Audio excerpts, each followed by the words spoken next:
Hola, soy Angélica Montes Montoya, soy filósofa de formación, vivo en Francia desde hace 17 años, en donde me desempeño como profesora en una escuela de comercio y en la universidad pública. Y bueno, encantada de estar con ustedes. ¿Cómo miras tú los desafíos que tiene el mundo del trabajo en este siglo XXI y con todos estos fenómenos que estamos viviendo en la inmigración en Europa o Latinoamérica, con los altos y bajos de la economía o las crisis políticas que estamos teniendo? ¿Cómo ves tú los desafíos del mundo del trabajo en ese contexto? Bueno, indudablemente los desafíos son múltiples y variados y están muy relacionados con los contextos geográficos. Miremos, por ejemplo, el caso europeo. El tema del trabajo en Europa hoy tiene indudablemente como desafío la incursión de las nuevas tecnologías, la robotización de sectores importantes de la industria, particularmente la industria metalúrgica, que desaparece progresivamente, la industria del automóvil, pero también todo lo que tiene que ver con el tercer sector, el sector de la banca, el sector de los servicios. Lo que genera que en el caso de Europa en particular tenga que haber una rapidísima transición en la formación de las nuevas generaciones. Y en ese sentido hay un retraso importante porque se siguen formando ciudadanos que aunque cohabitan cotidianamente con las nuevas tecnologías, no han sido integradas esas nuevas tecnologías en el proceso de formación para la vida laboral, ¿no? Lo que genera ahí una brecha importante. Si lo vemos del lado y del punto de vista latinoamericano, tenemos una América Latina en transición, es decir, una América Latina que sigue muy vinculada a su economía todavía a los sectores industriales, a los sectores mineros, a los sectores agrícolas, pero que al mismo tiempo está atravesada, impactada por la llegada de esas nuevas tecnologías.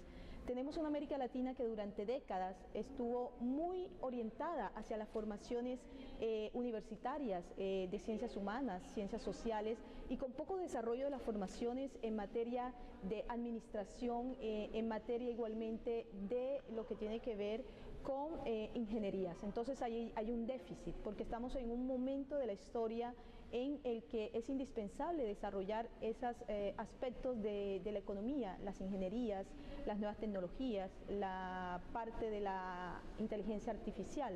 Entonces estamos, yo diría, en un momento de transición importante que hace, por supuesto, que eso genere unos flujos de empleados que no están preparados para los desafíos ahora y los que no van a llegar indudablemente. En Francia, un tema no menor, el tema de la flexibilidad laboral y la reducción de la jornada laboral. ¿Cómo ves tú esos temas en nuestro continente y las posibilidades reales de avanzar en eso, pensando en las desigualdades salariales que hay y en general la equidad que tenemos como cultura y como sociedad, que no son las mismas desigualdades que uno puede encontrar en Francia? Hay un estado de bienestar que todavía sobrevive y que mantiene cierto nivel básico igual para todos. ¿Qué te pasa a ti con la flexibilidad laboral y la reducción de la jornada laboral en esta parte del mundo? Bueno, lo que yo mencionaba hace poco a propósito del cambio del mundo del trabajo, vale también esa necesidad de matizar y de contextualizar el tema de las jornadas laborales en América Latina. Es muy diversa de un país al otro y de un desarrollo económico e industrial de un país a otro. Vamos a dar ejemplos porque yo creo que es importante no hablar en términos generales y globales de América Latina. América Latina es diversa y América Latina tiene particularidades muy marcadas. En el caso de la flexibilidad laboral siempre ha existido en América Latina en realidad, salvo excepciones como en Argentina, por ejemplo, o igualmente en países como México, donde ha habido una protección en algunos sentidos del mundo del trabajo y del asalariado. En países como Colombia, por ejemplo, han habido unas legislaciones en las que los derechos del asalariado son mínimos, ¿no?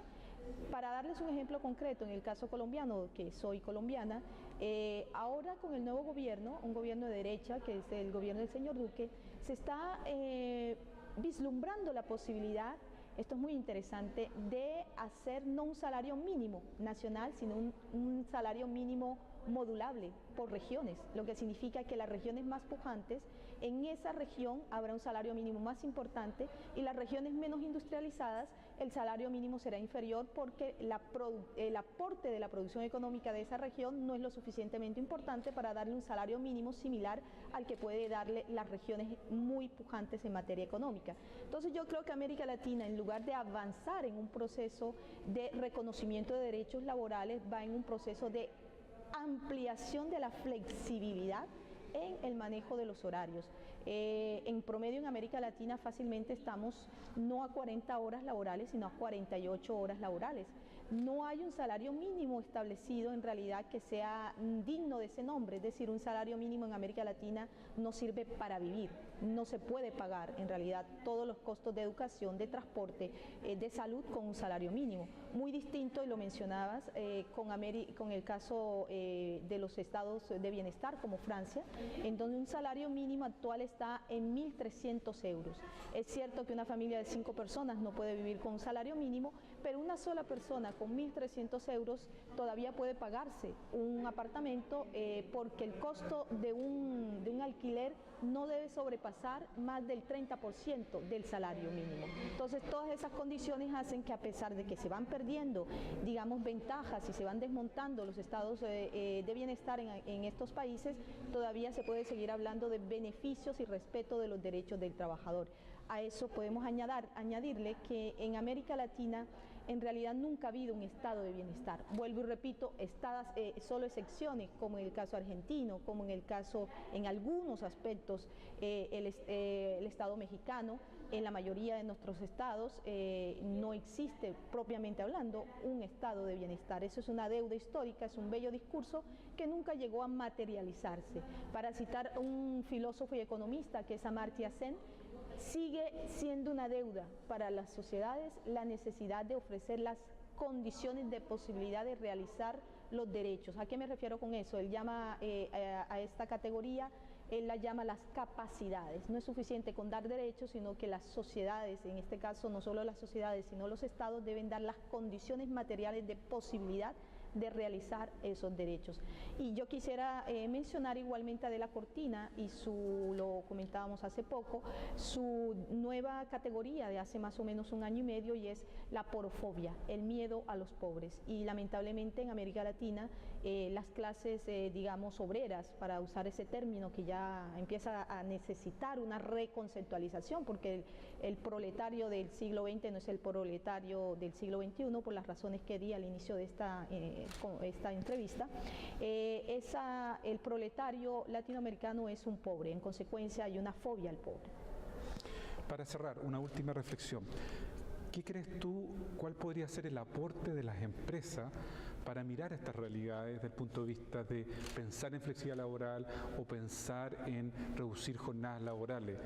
¿Cuál crees tú que sería el aporte de las empresas, más allá de la legislación de los países? Porque a veces hay empresas que tienen estándares internacionales, tienen estándares de clase mundial que sí permiten derechos fundamentales que los tienen sus trabajadores, pero no así sus ciudadanos en el país que viven. ¿Cuál crees tú que sería ese compromiso, o qué podrían hacer las empresas en ese sentido?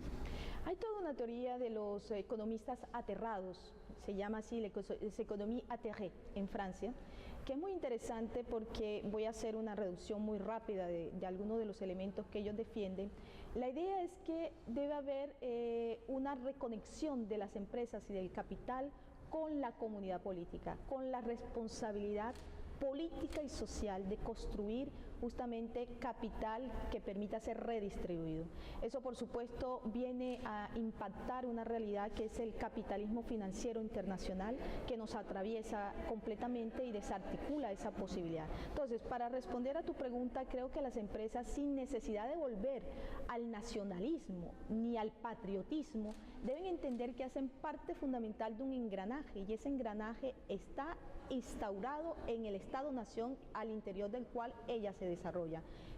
Invertir en lo social es invertir igualmente en el futuro desarrollo del capital de ellas mismas. Cuando ellas entiendan esto, seguramente tendrán, digamos, la inteligencia colectiva de tomar la decisión de invertir en lo social, porque invertir en lo social es producir capital, y eso es lo que ellas quieren, producir capital. Muchas gracias. Ustedes.